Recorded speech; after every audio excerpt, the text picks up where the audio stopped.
Bonjour à tous, donc aujourd'hui je vous retrouve autour d'un sujet que je trouve très intéressant et pas assez abordé, c'est celui des règles des cycles féminins et du sport. Bonjour, bienvenue sur la chaîne Cru Life. Donc on va parler un peu physiologie pour commencer. Donc nous allons découper le cycle féminin en 4 phases. Nous avons la première phase des 14 premiers jours, qui est la phase où nous avons la montée d'oestrogène. Les follicules se forment dans les ovaires pour ensuite ovuler à partir du 14e jour. Et là, on est dans un moment où le corps est propice à la musculation, donc au renforcement musculaire et à l'explosivité.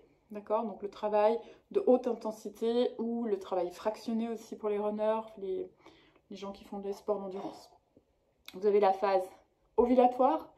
Donc le jour de l'ovulation, il y a une légère augmentation de la laxité ligamentaire, donc un léger risque de blessure un peu plus accru. Donc il faudra favoriser les échauffements et écouter parce que souvent on est un peu plus fatigué. Donc voilà, être à l'écoute de son corps. De toute façon, tout au long du cycle, ce qui est important, c'est de s'écouter. Globalement, il faut savoir que le sport est propice à l'entretien des cycles, d'accord?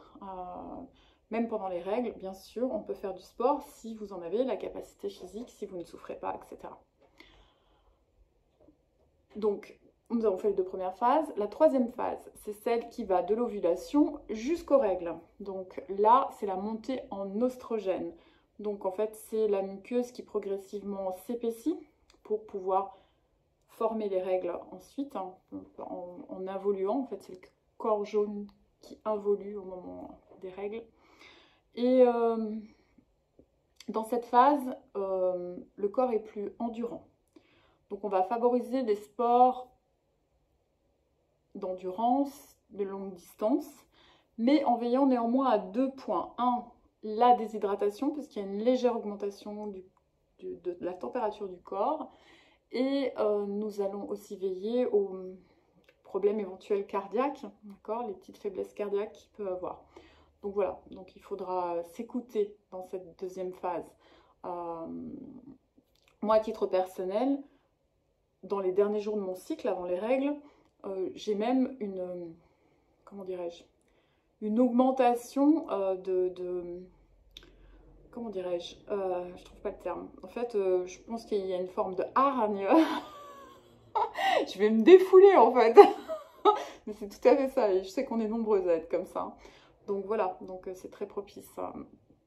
Donc voilà, mais après on est toutes différentes. Et ensuite arrivent les règles. Donc les règles, alors il peut y avoir le syndrome prémenstruel avant. Il faut savoir que le syndrome prémenstruel, il est considérablement diminué, voire complètement, il va complètement disparaître si vous avez une alimentation physiologique. D'accord ? Donc si vous mangez végétal, vivant et varié, vous n'aurez plus de problème. Moi j'ai eu des problèmes de cycle toute ma vie. Maintenant que je mange cru, j'ai plus aucun problème de syndrome. Je me laisse surprendre par mes règles. Donc du coup je suis obligée de noter sur mon iPhone quand est-ce que je vais avoir mes règles. Donc voilà, donc ça c'est pour le syndrome prémenstruel. Le syndrome prémenstruel est accompagné de beaucoup de phénomènes. La rétention d'eau, donc là c'est intéressant au niveau diététique d'avoir des petites modifications parce que vous pouvez être amené à avoir envie plus de sucre, vous pouvez être amené à avoir envie de consommer plus de sucre, ce qui est à éviter complètement puisque il faut savoir que les règles c'est un émonctoire, donc c'est un moyen au corps de venir s'auto-nettoyer et si vous venez charger en sucre qui est donc un aliment qui n'est pas physiologique, vous allez augmenter le symptôme, d'accord? Donc consommez des légumes et des fruits crus et vous verrez que vous allez dégonfler, donc vous aurez moins de rétention d'eau, vous aurez des règles moins douloureuses et vous allez vous sentir beaucoup mieux. Voilà, les premiers jours de règles, c'est très aléatoire, hein. On a à peu près en moyenne pour les femmes 400 ml d'évacuation de sang. Bon, ça dépend des personnes. Et ça varie entre 2 et 5 jours. Moi, à titre personnel, je ne suis pas du tout dans cette norme-là, hein. C'est des moyennes, d'accord? Donc, à vous de vous situer par rapport à votre constitution. Voilà, donc j'ai 49 ans, moi j'ai toujours des cycles extrêmement rigoureux, presque à l'heure près. Donc je sais que beaucoup de femmes maintenant sont ménopausées très jeunes.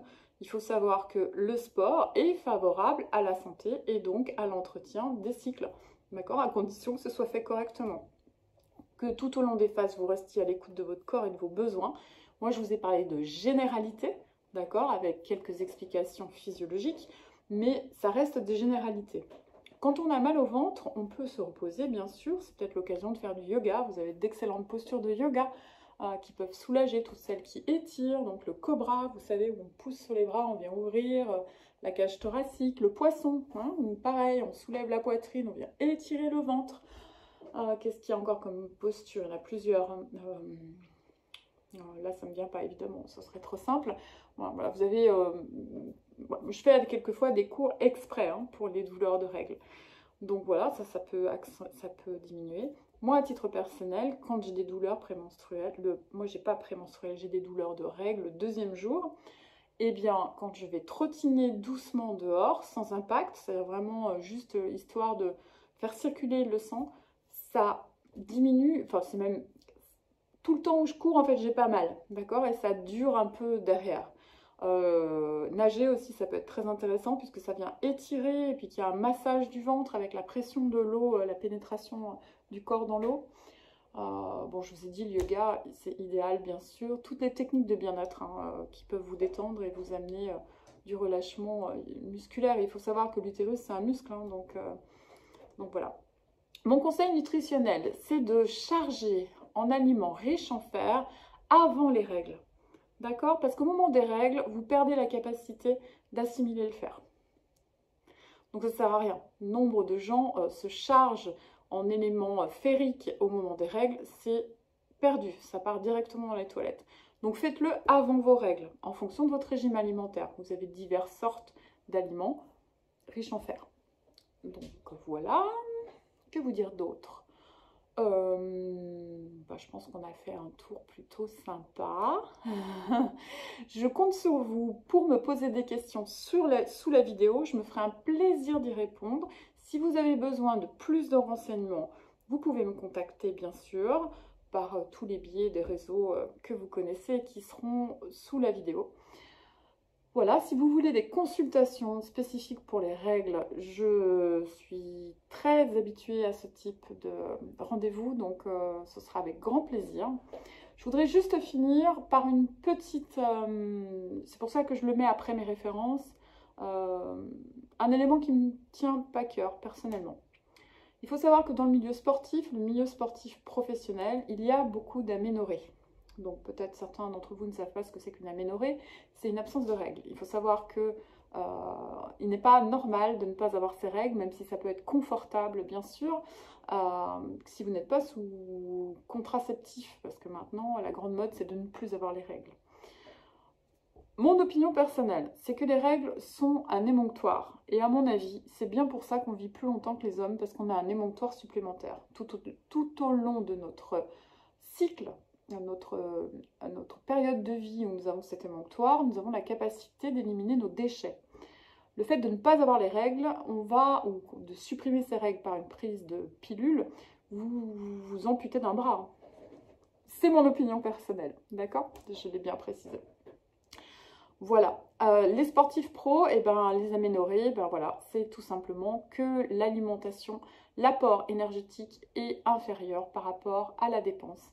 Et donc le corps va aller à l'essentiel, comme il sait très bien faire, hein, quand il y a une déficience, lui, il va sauver l'essentiel, c'est-à-dire vraiment les organes vitaux. Donc voilà, vous allez fonctionner, il n'y a pas de problème a priori, sauf que vous n'avez plus cette capacité d'auto-nettoyage. Donc attention! L'absence de règles est un signe de surentraînement. Je redis, l'absence de règles est un signe de surentraînement. Après, il faut choisir. Alors, vous voulez être surentraîné, peu importe les conséquences, c'est votre choix, je respecte, bien sûr. Mais voilà. Et après, les difficultés pour avoir des enfants par rapport aux sportifs professionnels, c'est quelque chose de très fréquent. J'ai eu ce problème quand j'étais jeune, d'accord? Donc, voilà, on m'avait dit, vous n'aurez pas d'enfants. J'en ai 3, mais bon... Donc voilà, attention, c'est un signe d'alerte, reposez-vous, ayez une alimentation plus riche, plus dense. J'ai parlé de la densité sur une autre vidéo. Donc voilà, c'est vraiment essentiel. Voilà, je vous dis à tout bientôt. Bonnes vacances, bel été.